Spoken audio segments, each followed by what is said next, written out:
Israel ने सबसे बड़ी गलती कर दी।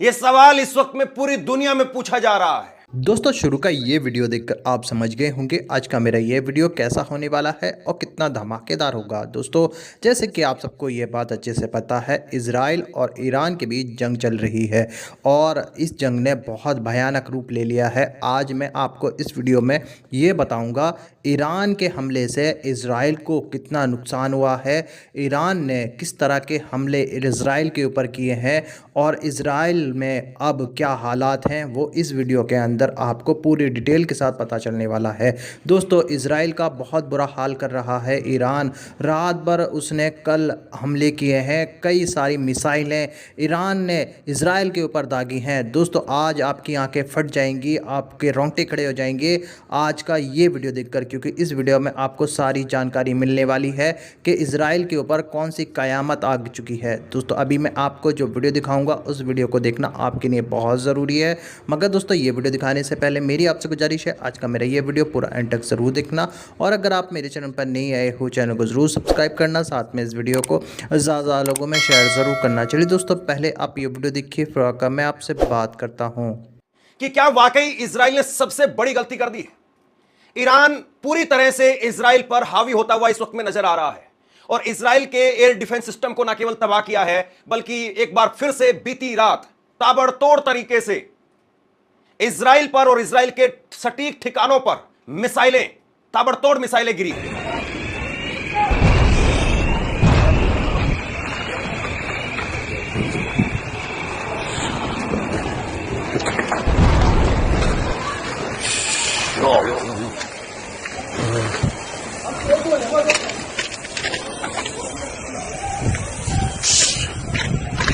ईरान की बैलिस्टिक मिसाइल वो सीधे निशाना लगा रही है और इजराइल के रहोवोट स्थित वाइजमैन इंस्टीट्यूट ऑफ साइंस पर आज रात ईरानी मिसाइल ने सीधा हमला किया और एक प्रयोगशाला आग लग गई, एक कैंपस का हिस्सा पूरी तरह से क्षतिग्रस्त हो गया। सबसे बड़ी बात यह है दोस्तों कि जिस तरीके से इजराइल ने ईरान पर हमला किया था, इजराइल ने ईरान के परमाणु बम बनाने वाले वैज्ञानिकों को मारा, 6 वैज्ञानिक मारे गए, 10 से ज्यादा कमांडर मारे गए। कहा गया कि ईरान का आर्मी चीफ वो मारा गया है, लेकिन अब आप देखिए कि ईरान क्या कर रहा है। और ईरान ऐसा नहीं है कि कोई तैयारी के लिए बहुत बड़ा समय लिया है उसके बाद में ये अटैक किया है, तुरंत अटैक है। और इस तुरंत अटैक में किस तरीके से उनकी साइंस लैब को, उनके पूरे स्ट्रक्चर पर, अब उनके पूरे स्ट्रक्चर पर जो है वो इजराइल के पूरे स्ट्रक्चर पर ईरान की नजर है और इजराइल उसकी जद में। तो ये अपने आप में एक बहुत बड़ी बात है। जिस तरीके से सटीक निशाना ईरान का लग रहा है, इजराइल इस वक्त में बहुत बौखलाया हुआ है।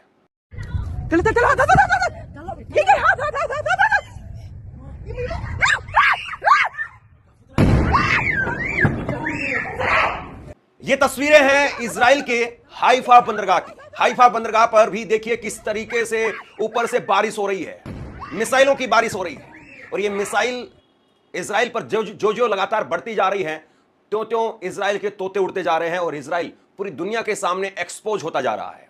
आगे मैं इस खबर में आपको बताने वाला हूं बहुत डिटेल में, लेकिन सबसे पहले अभी जो तस्वीरें निकल करके सामने आई है उसी पर केवल चर्चा कर रहे हैं। हाइफा शहर, वहां पर अगर इस तरीके की मिसाइलें बरस रही हैं तो आप ये मान करके चलिए कि रणनीतिक लिहाज से इजराइल को एक बहुत तगड़ा झटका यहां पर लगता हुआ नजर आ रहा है। बहुत जबरदस्त झटका यहां पर लगता हुआ नजर आ रहा है। हाइफा शहर को आप ये मान सकते हैं कि जैसे भारत में अगर मुंबई के पोर्ट पर, अगर मुंबई बंदरगाह पर अगर इस तरीके से मिसाइलें बरसने लगे और हमको तब उतना नुकसान होगा, उसी तरीके का नुकसान आप ये मान करके चलिए कि इजराइल में इस वक्त में हो रहा है।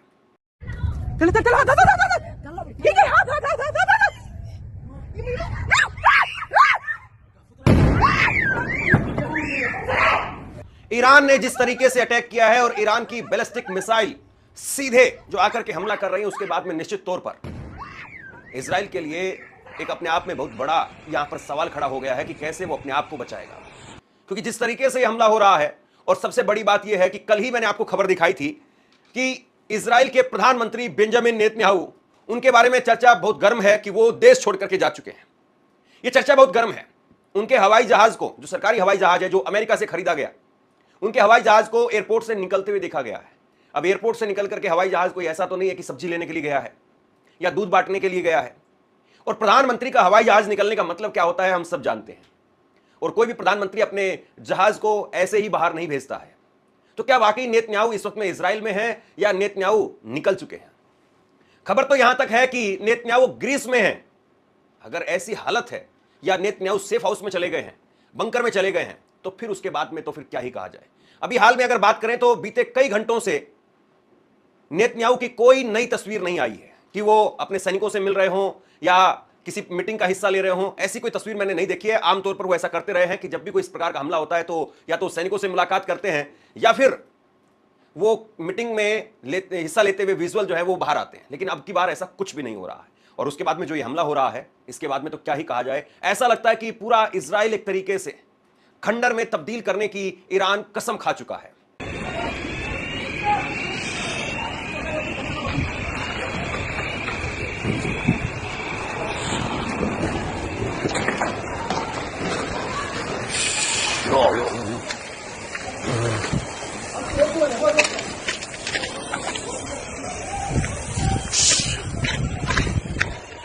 ईरान ने इससे पहले बीती रात करीब 100 बैलिस्टिक मिसाइल और 150 ड्रोन वो इजराइल पर दागे।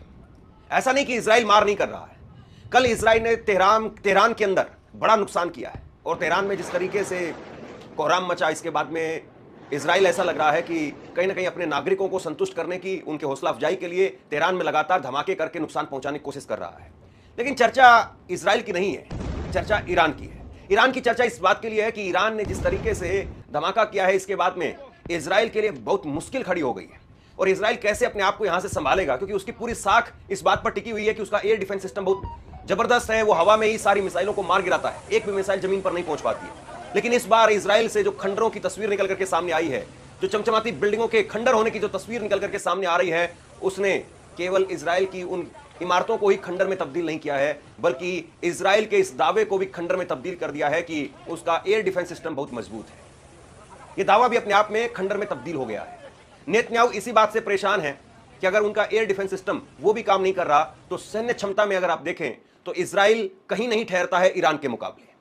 तो अब ऐसे में सवाल यही है कि इजराइल कैसे अपना बचाव करेगा और कैसे नेतन्याहू जो है वो अपनी सरकार को बचाएंगे, क्योंकि इस वक्त में ना केवल पूरी दुनिया में बल्कि उनके खुद के अपने देश में, इजराइल में नेतन्याहू का, बेंजामिन नेतन्याहू का जबरदस्त विरोध हो रहा है। और लोग कह रहे हैं कि पूरी दुनिया को एक आदमी की सनक वो लगातार युद्ध की तरफ धकेल रही है। और ऐसे में सबसे बड़ा सवाल यही है कि क्या वाकई ईरान इजराइल पर भारी पड़ सकता है? क्या ईरान इजराइल को तबाह कर देगा? यह इस वक्त में सबसे बड़ा सवाल है।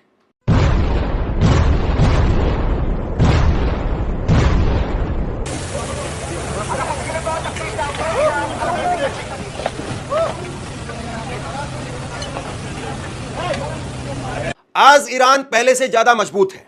इजराइल नहीं रोक पाएगा ईरान का परमाणु कार्यक्रम, यह भी कहा जा रहा है। ईरान का परमाणु कार्यक्रम दशकों में बना है, यह कुछ चुनिंदा वैज्ञानिकों पर नहीं टिका है। उसी तरह से ईरानी सेना और रिवोल्यूशनरी गार्ड्स भी सिर्फ कुछ वरिष्ठ अधिकारियों पर निर्भर नहीं है कि उनके हटने से पूरी सैन्य संरचना ढह जाए।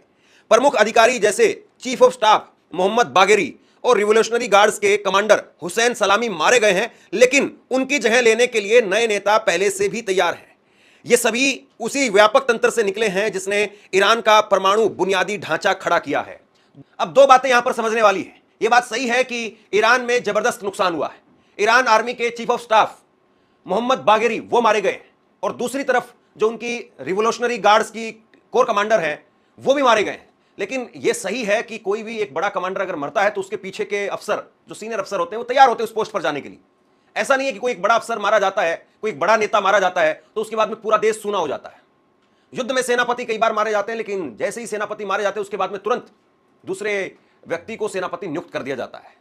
तो पूरा सिस्टम ऐसा नहीं है कि कुछ लोगों को मार करके या कुछ वैज्ञानिकों को मार करके इजराइल ईरान के घुटने टिकवा देगा, ऐसा दिखाई नहीं दे रहा है। अब सबसे बड़ा सवाल यह है कि अगर अमेरिका और ईरान किसी नए समझौते की दिशा में बढ़ते हैं जिससे अमेरिका का ईरान को भविष्य के इजरायली हमलों से सुरक्षा की गारंटी दे, तो इजराइल की प्रतिक्रिया क्या होगी? यह मसला नेतन्याहू और ट्रंप के बीच में नए टकराव की वजह बन सकता है।